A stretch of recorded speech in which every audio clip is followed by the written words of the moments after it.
Selamat hari Minggu saudara-saudara, kembali berjumpa dalam ibadah keluarga di GKJ Immanuel Kebumen di minggu pagi ini. Dan marilah kita sebelum mendengarkan sabda firman Tuhan, kita memohon tuntunan Roh Kudus dalam doa. Mari kita berdoa. Tuhan Yesus, kami mengucap syukur bahwa hingga saat ini Engkau masih menyertai dan memelihara kami dalam setiap langkah kehidupan kami, sehingga kami boleh merasakan setiap kasih dan setiamu melimpah. Dan saat ini Tuhan, kami akan mendengarkan sabda firman-Mu, kiranya Engkau tuntun kami, Engkau berkati kami dengan Roh Kudus-Mu, sehingga kami boleh memahami setiap firman-Mu, bahkan kami boleh melakukan dalam kehidupan kami sehari-hari. Terima kasih Tuhan, di dalam nama Tuhan kami Yesus Kristus kami berdoa. Amin. Bapak Ibu saudara yang terkasih, sabda Tuhan sebagai dasar permenungan kita hari ini diambil dari kitab 1 Petrus pasal 5 ayat 6 sampai 11. 1 Petrus pasal 5 ayat 6 sampai 11. Saya akan membacakan ayat yang ke-7 sampai yang ke-9. Serahkanlah segala kekhawatiranmu kepadanya, sebab Ia yang memelihara kamu. Sadarlah dan berjaga-jagalah. Lawanmu si iblis berjalan keliling sama seperti singa yang mengaum-ngaum dan mencari orang yang dapat ditelannya. Lawanlah dia dengan iman yang teguh, sebab kamu tahu bahwa semua saudara-saudaramu di seluruh dunia menanggung penderitaan yang sama. Demikian sabda Tuhan, berbahagia kita yang mendengarkan dan melakukan dalam kehidupan sehari-hari. Saudara-saudara, saya kira kita saat ini ada dalam kondisi yang sehat, walaupun kita di tengah kondisi yang memang tidak baik-baik saja, tapi kita patut mengucap syukur bahwa hari ini kita masih bisa beribadah bersama keluarga kita di rumah masing-masing. Nah, saudara-saudara, tentu dalam kehidupan kita ada banyak hal yang harus kita pikirkan, kita perjuangkan. Seringkali dalam perjalanannya, karena begitu banyak hal yang harus dipikirkan, juga pergumulan-pergumulan yang harus diselesaikan, membuat kita jatuh pada sebuah rasa kecemasan atau kekhawatiran. Kemudian kita dalam hati bertanya-tanya, apakah semua ini bisa diselesaikan atau bagaimana caranya? Lebih lanjut, rasa khawatir yang berlebih itu seringkali membuat kita tidak bisa berpikir secara jernih, sehingga kita merasa seolah-olah tidak ada jalan keluar atas setiap permasalahan yang kita hadapi.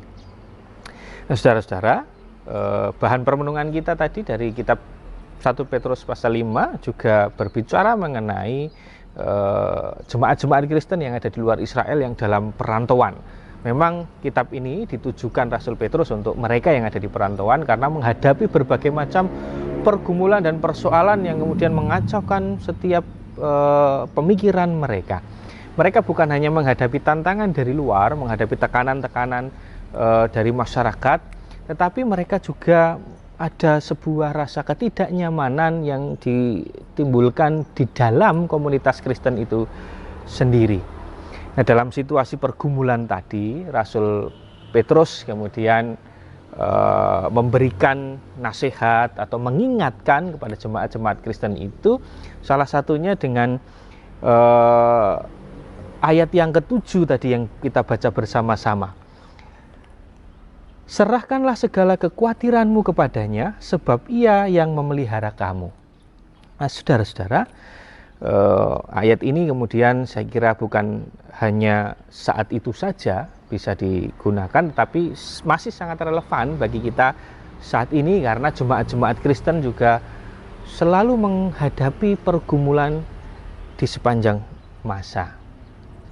Nah, mari kita mencoba melihat lebih dalam di ayat yang ke-7 ini, bahwa kata khawatir diterjemahkan dari kata Yunani merimnan yang mempunyai kata kerja merimnao, dan artinya antara lain adalah terpecah belah, dipecahkan atau dibagi-bagi dalam bagian-bagian. Nah, ada seorang penafsir yang memberikan catatan tentang makna dari kata tersebut. Ia mengatakan demikian, bahwa kekhawatiran pada ayat ini bisa dimaknai bahwa pikiran atau keadaan yang terbagi-bagi. Nah, Lalu dia lebih lanjut mengatakan di dalam pikiran dan keadaan yang terbagi-bagi itu terdapat pula faktor-faktor yang membingungkan, faktor yang meragukan, bahkan mengacaukan perhatian kita. Nah, dari faktor-faktor itu kemudian menimbulkan sebuah rasa kecemasan, sebuah rasa kekhawatiran yang luar biasa. Nah, menurut dia bahwa kata khawatir yang diterjemahkan di ayat yang ke-7 ini bukan kata khawatir yang dalam nuansa yang biasa-biasa saja, tetapi kata khawatirnya ini mengandung suatu keadaan yang berbahaya, keadaan yang membingungkan dan mengacaukan perhatian orang pada masa itu. Makanya kita bisa pahami kenapa orang-orang Kristen zaman itu harus diberikan penghiburan, harus diberikan nasihat dan penguatan. Nah, setelah kita melihat catatan-catatan di atas, kita bisa memahami bahwa dalam kondisi yang seperti itu, fokus manusia dan perhatian manusia seringkali terbagi-bagi, dan kemudian atas fokus dan pemikiran terbagi-bagi itu kita juga punya potensi untuk hilang fokus terhadap kehidupan kita bersama Tuhan. Nah, itulah sebabnya Rasul Petrus kemudian mengingatkan dan menasihatkan supaya menyerahkan semua pikiran yang terpecah, yang terbagi-bagi itu hanya kepada Tuhan. Saudara-saudara, nasihat ini kalau sekilas kita dengarkan atau sekilas kita lihat, tampaknya ini begitu melegakan, juga membawa rasa aman dan damai di tengah situasi penderitaan atau pergumulan dalam hidup. Namun di sisi lain, nasihat ini bisa menimbulkan sebuah sikap fatalistis ketika orang tidak bisa memaknainya dengan benar. Nah, sebenarnya dalam hal ini kita diminta untuk tidak sekedar pasrah, tetapi juga berserah kepada Tuhan. Lalu apa bedanya? Saudara-saudara, sebenarnya kata pasrah dan berserah ini dalam Kamus Besar Bahasa Indonesia tidak ada perbedaan yang cukup signifikan. Tetapi yang perlu kita catat bersama bahwa kata pasrah ini memang terkesan agak pasif. Bisa diartikan bahwa berpikiran negatif dan cenderung tidak mau berbuat apa-apa, kemudian menyerah kepada keadaan dan tidak mau terus mengupayakan supaya ada perubahan dan perbaikan dalam kondisi kehidupan yang dialami. Nah, sejatinya kita diajak untuk tidak menyerah begitu saja kepada keadaan, tetapi kita berjuang merubah keadaan itu menjadi lebih baik. Nah, sedangkan kata berserah itu memang akhirnya menjadi lebih positif. Berserah kepada Tuhan itu bisa diartikan bahwa kita turut dan mengikuti kehendak Tuhan dalam hidup kita. Kita percaya dan menyerahkan diri pada rencana dan pimpinan Tuhan.